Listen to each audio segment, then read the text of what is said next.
बिस्मिल्लाहिर्रहमानिर्रहीम। नाज़रीन अस्सलामु अलैकुम वरहमतुल्लाहि वबरकातुहू। उम्मीद है आप सब खैरियत से होंगे। नाज़रीन, हमारा मुआशरा इस वक्त जिस डगर पर चल रहा है और सिर्फ चल ही नहीं रहा बल्कि मुसलसल चलता ही जा रहा है, और ये जो तर्ज़ है ये आपके सामने है कि आज जो भी उठे वो एक सहाफ़त का और जर्नलिज़म का और सहाफ़त का एक नया अंदाज़ और नया एक मूड लेके उठता है और उसे अपने तर्ज पर जो है वो चलाने की कोशिश करता है, और इस तर्ज पर चलाता है कि वो सोशल मीडिया का सिर्फ हथियार ही नहीं बल्कि सोशल मीडिया का हीरो बनता हुआ हमें नज़र आता चला जाता है। उनमें मैं जो बड़े बड़े जर्नलिस्ट हैं, जो बड़े बड़े सहाफ़ी हैं, मैं उनकी बात नहीं कर रहा, और उनमें ऐसे भी हैं कि जिनमें की मैं पर्सनली इज़्ज़त भी करता हूँ, जिनमें चौधरी हसन निसार साहब हैं, मुबश्शिर लुकमान साहब हैं, और इसके साथ साथ इमरान रियाज़ ख़ान साहब हैं और आफ्ताब इकबाल साहब हैं, और इनके अलावा चंद एक जिनकी मैं पर्सनली इज़्ज़त भी करता हूँ। आजकल हमारे यहाँ जो सहाफ़त का और जर्नलिज़म का जो मयार बन चुका है वो ये है कि जिसका मुँह उठाए वो उठे और यूट्यूब चैनल बनाए और फिर बनाकर उसे अपने तरीके से इस्तेमाल करे, और अगर उसे इस्तेमाल करने का तरीका नहीं आ रहा तो वो दो तरीके इस्तेमाल करे। पहला तरीका ये है कि वो किसी के ख़िलाफ़ बोलना शुरू कर दे और फिर ऐसा बोले कि जो झूठ उसने नहीं भी बोला वो भी उस पर बहतान बांधा जाए और लोगों के सामने ये मशहूर कर दिया जाए, ये बात लोगों के सामने पेश की जाए कि ये बंदा है ही ऐसा, इसका माजी ऐसा है और इसका मुस्तकबिल ऐसा होगा, और अभी जो हाल में ये कर रहा है वो इसकी ये सूरत हाल है। ये एक तरीका है।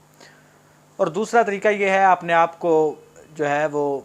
पॉपुलर करने का या पॉपुलर होने का, कि ऐसे हरबे इस्तेमाल कर दिए जाएं कि जिनका हकीकत से कोई ताल्लुक़ ही नहीं है। पहली बात तो ये है कि किसी पर झूठ बांधा जाए और ऐसी बातें कि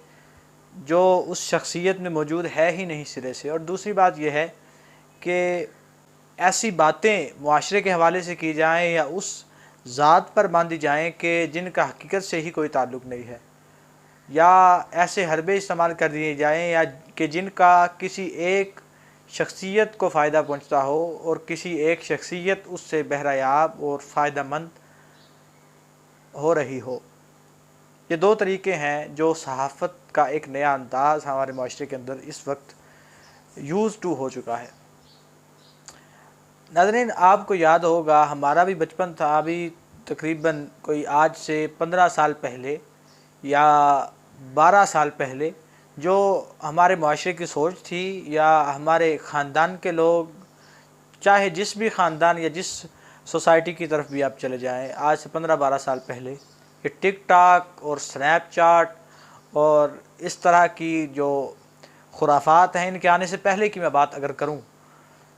तो हमारे ख़ानदान वाले या हमारे घर वाले हमसे ये पूछा करते थे कि ये जो हमारा बच्चा है वो बड़ा होकर क्या बनेगा, या हमसे ये सवाल करते थे कि ये आखिर बड़ा होकर क्या बनना चाहेगा, और हमसे पूछते थे कि बेटा बताओ तुम बड़े होकर क्या बनोगे। तो आज जो बिलखुसूस टिकटॉक और स्नैपचैट की तनाजुर के अंदर अगर बात की जाए तो हमारे जो छोटे बच्चे होते हैं 10 से 12 साल की उम्र, अब तो चूँकि टिकटॉक पर बड़े उम्र के अफराद भी शामिल हैं, 12 से 14 और 14 से 16 साल की जो उम्र है, इनके दरमियान जब बच्चा होता है तो वो एक ही वक्त में जब वीडियो बनाए तो एक वक्त में वो डॉक्टर होता है, दूसरे वक्त में वो इंजीनियर बन जाता है, और तीसरे वक्त में वो एक जो है वो थिएटर पर अपनी कारकर्दगी दिखाने वाला होता है, वो थिएटर एक्टर होता है, और चौथे वक्त में वो ड्रामा या फिल्मों का हीरो बन जाता है, और फिर एक वक्त ऐसा भी आता है कि वो शायर भी बन जाता है, और फिर उससे अगली स्टेज जो है वो एक इस्लामी मुकर्रिर और इस्लामी जो है वो स्कॉलर के तौर पर भी सामने आता है। तो एक ही वक्त में एक बच्चे के अंदर कई खुसूसियात शामिल होती हैं। ये सारी बरक़ात टिकटॉक की हैं। असल में बात करने का मकसद ये है कि जिस डगर पर और जिस लाइन पर और जिस पटरी पर हमारा अब माशरा और माशरे की सोच और हमारे बच्चों के अफ़कार और नज़रियात का जो एक پوائنٹ ہے، جو آخری ان کی منزل ہے، وہ ایک ہمیں سیدھی دکھائی نہیں دیتی کہ جس اعتبار سے یا جس تناظر میں دیکھا جا سکے کہ اس بچے کا مستقبل آخر میں ہوگا کیا۔ ایک تو سوشل میڈیا کے فوائد اپنی جگہ ہیں، لیکن جس اعتبار سے اس میں تناظر کے اندر اور ایک نظریے کی ڈیولپمنٹ کے اندر اور نظریے کی اپنی تخلیق کے اندر جس قدر انتشار برپا ہو چکا ہے ہمارے اپنے ذہنوں کے اندر اور ہماری اپنی عملی زندگیوں کے اندر، جس طرح انتشار پیدا ہو چکا ہے اور جس طرح افراتفری کا عالم پوری دنیا ہے، ہم بھی ہیں اور ہم سے تعلق رکھنے والے تمام احباب ہیں، تو بالکل ایک افسوس کے قابل ہے۔ ہمارا جو صحافت کا نظام ہے اس کے اندر سوشل میڈیا کے انوالو سے جو ہمیں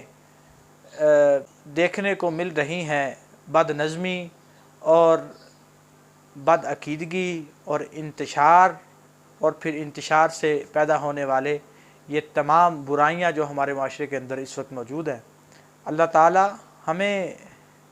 حقیقی جو راہ ہے جو ہمیں منزل کی طرف لے کے جائے اس پر عمل کرنے کی توفیق عطا فرمائے۔ سارے تناظر کے اندر اگر دیکھا جائے تو وہ کون سی ایسی راہ ہے، وہ کون سی ایسی منزل ہے، وہ کون سی ایسی پٹری اور کون سی ایسی لائن ہے کہ جس پر چل کر آج بھی ہم نہ صرف اپنے بچوں کے مستقبل کو، اپنے مستقبل کو سنوار سکتے ہیں، یا اپنے مستقبل کو اپنے نظروں کے سامنے بالکل صاف شفاف اور اظہر من الشمس دیکھ سکتے ہیں۔ وہ صرف راہ قرآنی راہ ہے، وہ صرف راہ اسلام کی راہ ہے، وہ صرف راہ دینی تعلیمات کی تناظر کے اندر روشن جو راہ ہمیں دکھائی دیتی ہے، وہ صرف وہی راہ ہے۔ اللہ تعالی ہمیں عمل کی توفیق عطا فرمائے اور اپنی زندگی کے ہر مرحلے کے اندر ہمیں اسلام کی دولت سے بہرایاب فرمائے، کیونکہ وہی صرف ایک ایسی راہ ہے جو اس ساری بد نظمی کو دیکھتے ہوئے ہم اگر حل کی طرف جائیں تو جو ہمیں نظر آتی ہے وہ یہی ہے کہ نہ صرف معاشی حوالے سے، معاشرتی حوالے سے، بلکہ اپنی زندگی کے ہر معاملے کے اندر ہمیں جو رہنمائی اور جو ایک سیدھا متعین راہ ہمیں دکھائے اور پھر صاف منزل بھی ہمیں دکھائی دے، وہ صرف اسلام اور دینی تعلیمات کی راہ ہے۔ اللہ تعالی ہمیں اس سے بہرایاب فرمائے۔ السلام ورحمۃ اللہ۔